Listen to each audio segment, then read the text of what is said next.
Hello, everybody. I'm Will. And I'm Kristen. And this is So I'm Watching the White Lotus, Season 3, Episode 3. The Meaning of Dreams. Well, I was like, as we were watching it, the whole first half, I was like, so this is mostly just like an atmosphere, just sort of filling in the blanks. And then it was definitely backloaded. Yeah. Jump scares left and right. Both physical and metaphorical. Me dodging the jump scares in this episode. Where do you want to start? Oh, God. We can start with the rat lifts. Piper got her interview. Mm-hmm. Okay. Piper got her. She went there. They can't meet till Friday. But it seems like it's news. I mean, granted, I don't know how, like, on top of it, these monks' social media game, because she's sort of like... She was like, I've been emailing with someone and, like, blah, blah, blah. And they were like, well, he can't see you. I was waiting for them to be like, he died. Or, like, he's been dead for 40 years. Or there's never been anybody here by that name. Like, that. I was kind of waiting for her to have been duped as well. We'll see. She has an appointment for Friday at 2 p.m., but she also did drop the nugget that, like, she's into this, like, summer year-long program that starts in the summer after she graduates, which I think is news to us. Well, you were like, I guess she's doing something different, because up until this point, her family's talking like it's just a thesis, like she just needs an interview. But then the way she was talking, it's sort of like a pilgrimage. She wants to live here. Yeah, or she's running away to be a monk. Which, I mean, don't know that women are allowed. I mean, I'm sure there's some way that she could serve. Who knows? We'll see. I don't know a lot about Buddhism, so. Saxon didn't really do anything other than be Saxon, and he does seem grody. He's just grody, and he keeps making eyes at Chloe. Oh, I was gonna say he seemed to make headway with Chloe. Yeah, she's like seems to be into it, and like. I get it. You got an old bald boyfriend or whatever. An LBH. Whatever. That's apparently real. Yeah, of course it is. But it's like, there's... Like specifically Thai? Yeah, he did like research into Thai customs and stuff. Yeah. And I was like watching a video where it was like, if you're from Thailand, they were like... A lot of the stuff, like the songs they were picking are very... That's funny. Accurate. So like, I kind of get that, but also... Because I'm still very married to my theory of Saxon being a virgin, and so but he is somehow projecting a disgusting enough air that she believes that this is going to be a good time for her. So that's interesting, because I'm not married to it. I just think I think it's a good theory. I'm a little married to it. He was just, this is not a novel or a unique or opinion, but he was just giving me like DJT this whole... What does that mean? Donald Trump Jr. Oh. DTJ. I was like, who's DJT? like he's giving me like he's trying to act like he's an adult and B, like his actions have any meaning whatsoever, right? And like he thinks he's part of the business, his dad, but he's just sort of flailing. That's what I was getting. I love that he was, because Timothy was like, let's actually, because he keeps getting phone calls and he's been talking to a lawyer. Nothing's really going well. It's like pretty bad for him. The FBI's raiding his office. It's like, and really we still bad. Don't really know what it is. But the last call that he got from, was it Gary? No, it was Kenny. Yeah, was don't talk to anyone until you've talked to. That was his lawyer, I think. Yeah. But it was like, don't talk to anyone until you've talked to so and so. And I forget who it was. I think it was like, don't talk to anyone until you hear from me. Okay. Yeah, from the lawyer. Okay. And so he basically... He seems like he's just disassociating. He kind of... Well, now he definitely is, because he keeps taking Victoria's lorazepam, which is amazing. But he also, like... So he keeps getting calls, and because he keeps getting calls, then Saxon starts getting a call from Terry at the office, and he, like... that's when he decides, he's like, no, you know what? We should all put our phones away. And so Pam, so delighted to take all the phones. So funny. All the phones. She even takes Piper's headphones. And it's giving me like they get a bonus. It's sort of like, if they get all the it's devices. Like, it's sort of like when you sell families at Disney World, like the upcharge package and stuff. Oh my God. And so he takes Saxon's watch too. So that's all. They've taken away all of the devices, but now he's like freaking out even harder because he's like unreachable. I I love it. The further into this we get, the more uncomfortable I become. Yeah. I feel like that's a White Lotus special. I don't know. I kind of thought season 2 was just horny, but Lachlan with each episode is feeling younger to me. Yeah. And he's feeling more like he's lost and desperate for guidance. Yeah. And even just like the posture thing. Yeah. And how the guy was kind of reading him up and down. He was like, your left leg is crossed on your right knee, so your feminine side is dominating. It's like dominating you, and he kept on trying to cross his arms and be like, it was like he was trying to hide his stomach. I don't know. It was making me uncomfortable. Actually, the stuff in this was hurting my feelings a little. I also wanted to say it was something I've been thinking about since last week's episode. This scene specifically when Kate went up to Victoria and was talking about the baby shower. And after she left, Lachlan was like, Mom, why were you like that with her? But he couldn't put a name to the vibe, and he couldn't put a name to like the interaction. And I was like, that's what's so interesting to me about Lachlan is I'm like, how did you gotta be 18. How did you grow up in this family with this mother and that brother and not understand the like double talk that happens in Southern society? It's also apparently authentic. Like it's an epidemic, especially for like the Gen Zers and the like came of age during the pandemic where they genuinely do not understand social interactions. Interesting. And because it was like that one creator, I can't think of her name. I'm going to try and do a better job of trying to like remember this stuff because I want to shout these people out.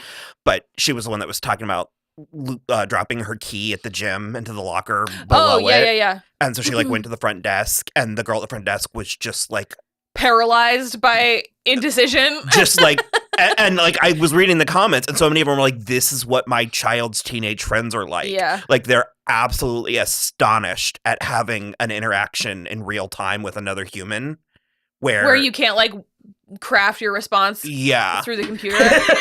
Interesting. And so I would think that we were doing too much, but that is the way that I think Mike works with these shows. And like, because I'm not done talking about the hurting feelings. I'm just sort of going with what I see, but like, and I'm really not ready to go here yet, but the conversation with the girlfriends, when we actually started talking about it, you and me it was jump scare. It was like a jump scare after jump scare. And there was a part, it was like a slur. Like there was a part when they finally started saying his name that I was like, ah! I was like, I didn't think, like I knew that it was going to be littered with allusions to it. Yeah. But I was like, oh, we're saying it. We're saying what we're talking about. Yeah. Which I think is a huge problem in culture right now anyways. Is that we're not saying We're not saying what we're talking about. Oh, well, at the risk of that, I don't want to say what we're talking about. I don't want to fucking talk about it anymore. I don't. But it is, okay, because Jacqueline lives in Los Angeles because she's an actress, and Lori lives in New York. She's in corporate. We don't know exactly what she does. But Kate lives in Austin. Texas. Okay, she lives in Texas, but she lives in Austin. Mm-hmm. That is the bluest city in Texas. Mm-hmm. That's insane to me. It's to my understanding, at least, it's borderline like a mecca. It is. So, yeah. It's like the whole Keep Austin Weird thing. Also, is like the whole thing. If anyone is a Leslie Bibb fan, check out GCB. Oh. She's seemingly playing the same character. But do I still have? Yep. Yeah, you do right there. Yeah, that was a funny show. So they get basically on the topic of like how it is living in Texas and how she must feel so weird going to church amongst all of these conservative Texans. And all I'll say is it's not weird or hard for her is what it seems to be. It seems to not be weird really or hard at rattled all. her friends to the point where just how close are these friends Not. that are so close that have known each other their whole lives?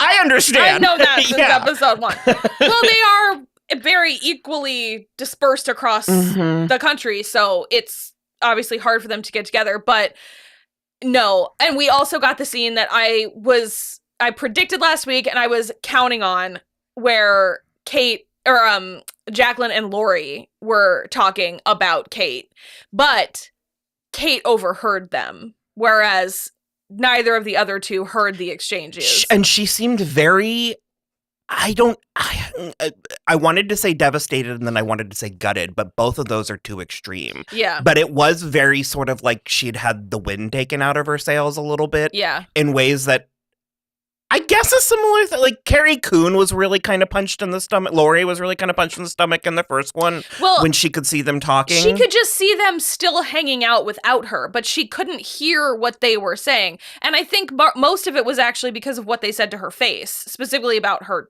daughter. What is the origin of the see no evil, hear no evil, speak no evil? I don't know. Because... Oh. The monkeys? No, not even that, but it's like... Lori saw them? Yeah, but couldn't hear them. And also, someone talked about when the boat arrived, that the Ratliff kids, one of them had headphones, one of them had glasses, and I forget what the third one, I think he was like covering his mouth. Really interesting. Maybe it is a Buddhist thing. Yeah, really interesting. I love that kind of stuff.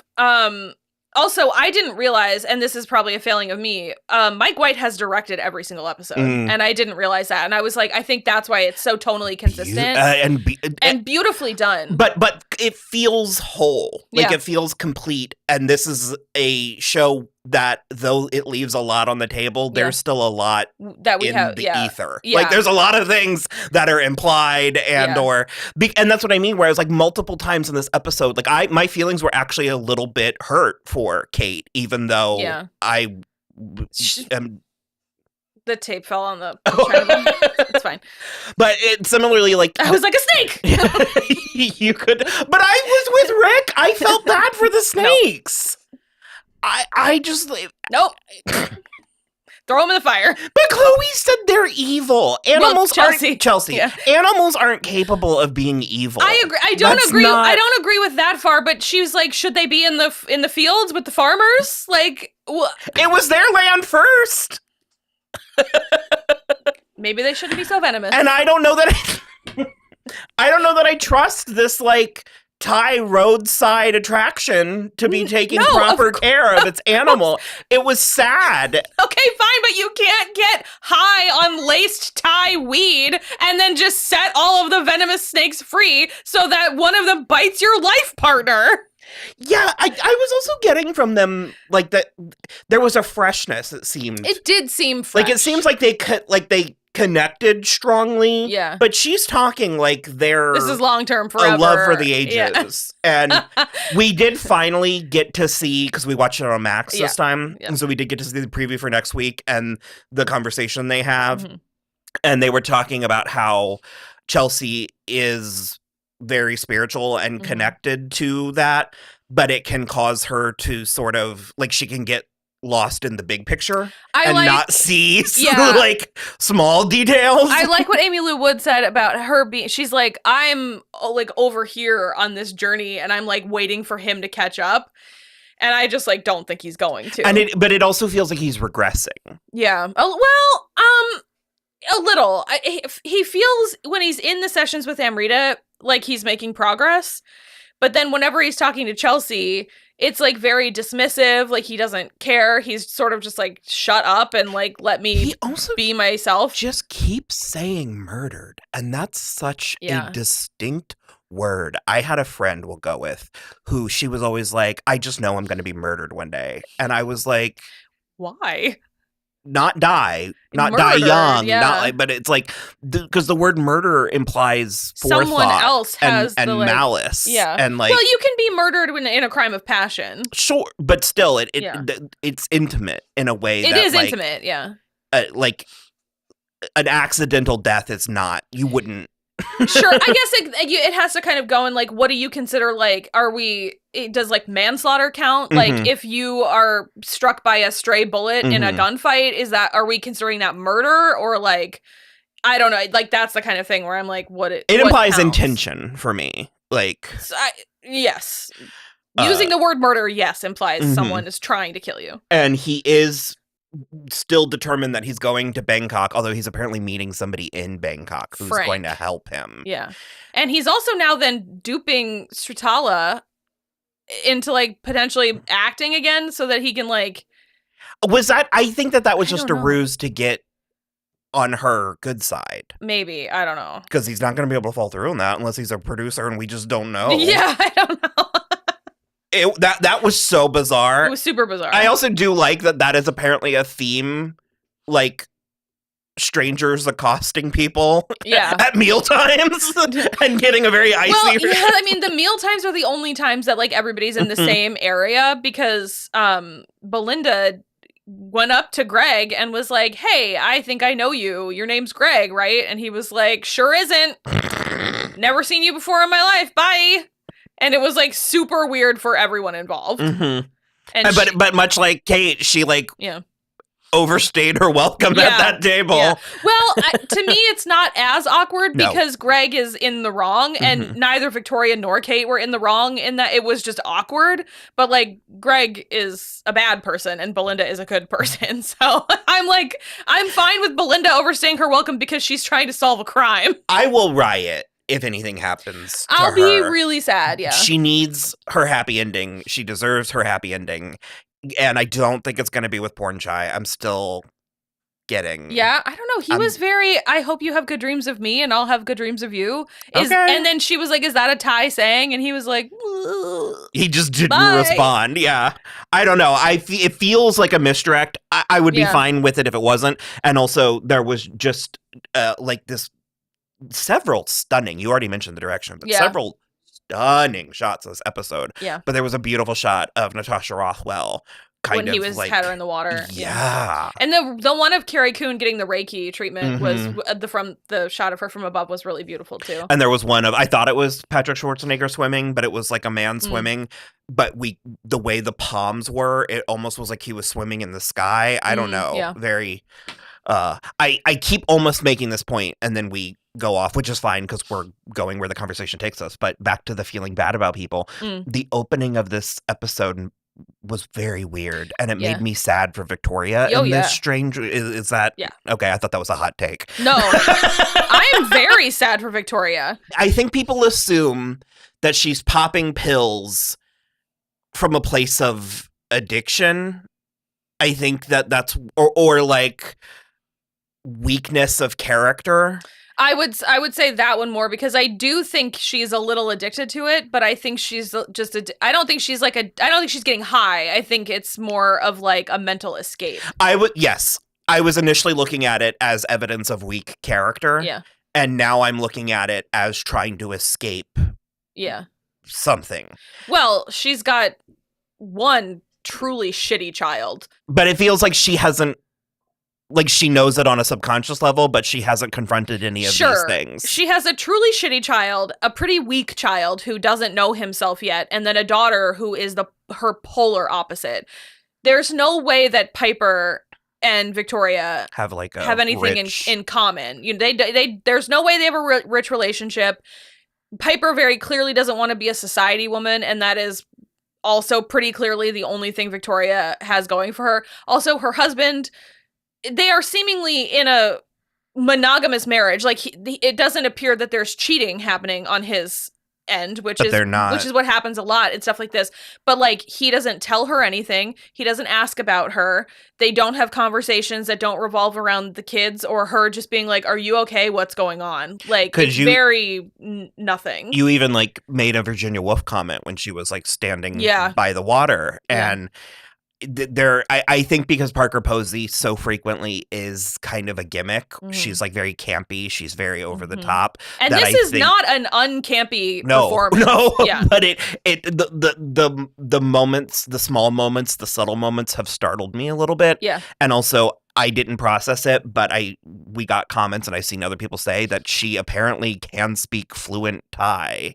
Because she like slipped into it on the phone when she was trying to order food. And so it's like, what is she tamping down. Like, what? Yeah, like, what's your deal? To me, it then is kind of like very Lydia Martin. Well, she's got like echoes of Shauna from Yellow Jackets, where I'm like, I think in that case, if she would only let herself be her true self, I think she and Piper would connect. Because if she speaks fluent Thai, or even if she like learned it for this vacation or something, she just like decided to do this insane thing, learning an entire Southeast Asian language, which is crazy hard. That's the kind of thing. But then also going through the motions of pretending you don't. Pretending to do it poorly until you are distracted, in which case you finish your order completely accurately and then hang up the phone. I mean, that is hilarious. I kind of clocked it that she got like annoyed at the end of the conversation, but I didn't realize that I didn't work the thought all the way through. Exactly. To its conclusion. So yeah, but I do find her kind of a tragic character, because I think that if she were born when Piper was born, she would be Piper. And that's the tragedy of it. Yeah. There was also a theme slightly of like tsunamis. Yeah. Which apparently Lachlan just is constantly watching Thai tsunami videos, which is a wild thing to be doing when you're in the place. Like, I remember, I've told this story before, but like when we lived in St. Thomas and I had swim practice in the ocean, my dad thought, at the age of 10, he thought that was the right age for me to watch Piranha and Jaws for the first time in my life. And I was like, what the fuck? What is this? Rick told Shratala that he was a producer and he wants her talent for a director that he knows or something like to that extent. Also, we have Fabian is a character and he was pitching to Shratala that he could do a number, and Rick cut him off and it just kind of didn't really go. Also, apparently at some point Fabian wanted to fire Guy Talk. Yeah, I wondered. Because it opened with Shratala sort of thanking him, and I was like, well, you did a bad job. Yeah, he didn't do a very good job. And then, like, he got hit, but sure, on the way out. And I know that happens, but it then goes where he's like, I could be your bodyguard, and I was like, whew. No, you're punching above your weight class. Yeah, but then the bodyguards also came out and were like, shut up, chicken. Yeah, they were really shitty. Him and Mook did interact. She's still straddling the line. Yeah, but I'm like, she's still giving him too much. Yeah, I mean, is it that she's keeping him on the hook? On the hook, yeah. Yeah. But also, it's like, it interests me about her character and her character's character, you know? Why does she like the bodyguard? Like, why was she being flirtatious and friendly with the bodyguards? Because they were assholes. And, like, as far as we've seen, the worst thing about Tuck is that he's just some haloma lady. So, I don't know. Yeah, well, Lori was, like, vibing with Valentine. There's something still not right with him either. Yeah, I don't trust him. He's from Vladivostok. I don't. He has a tattoo of it. He has a tattoo of the skyline on his thigh, which seems crazy. I don't know. I kind of liked it. They're like certain that they're gonna hook Lori up with him, and I think he's no good at most, and at least I think that maybe then he's gay. We're gonna get a gypsy switch somewhere, the secret gay somewhere. Well, I guess Saxon could be secret gay. I don't know. Because part of me, like when this started, part of me was like, yeah, let's go. Let's do. And the further into it we get, I'm like, I don't want anything about it. I don't want it. Also, when he was getting rid of his laptop, he was like, I've got important things on there. And Piper was like, what, your porn? And he was like, shut up. Also, yes. To which I was like, important? Yeah, I mean, he presumably does also have work stuff on there. Yeah, but that was his important stuff. Like, there's not more where that came from. Porn? Yeah, I don't know. Well, they don't have any devices. Sure. But I don't know. I'm gonna be thinking about that. The girls forever.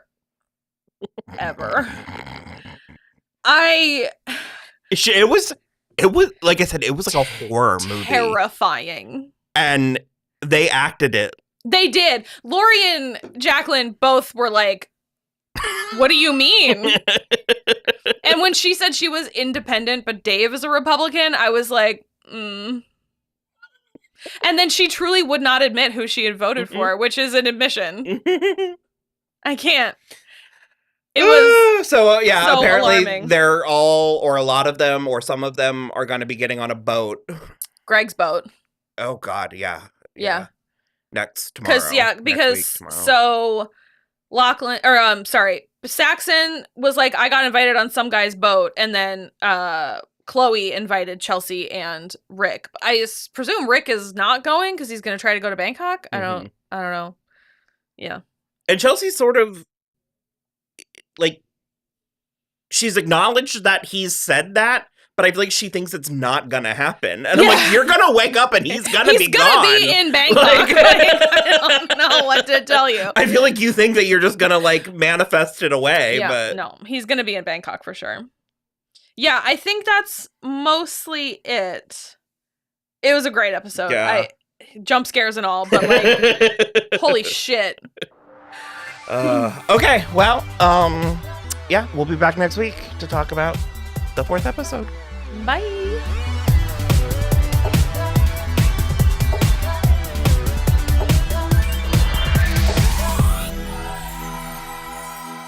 We voted for Kamala Harris. I think that was clear.